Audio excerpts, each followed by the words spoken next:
الحمد. الله أكبر الله أكبر لا إله إلا الله والله الحمد.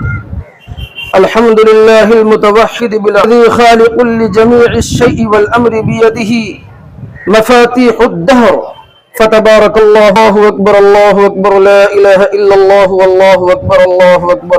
سبحان من أوجب صلاة العيد على كافة المؤمنين من الكائنات وحرم عليهم الصوم الخمسة يوم عيد الأضحية وثلاثة أيام بعد الخامس يوم الفطر ضيافة من عنده للمسلمين والمسلمات. الله أكبر الله أكبر لا إله إلا الله والله أكبر الله أكبر ولله الحمد. سبحان من سبحت له السماوات السبع والأرضون السبع والعرش العظيم والكعبة مقام إبراهيم تعالى الله ذو الجلال والإكرام ذو العظمة والقدرة والكبر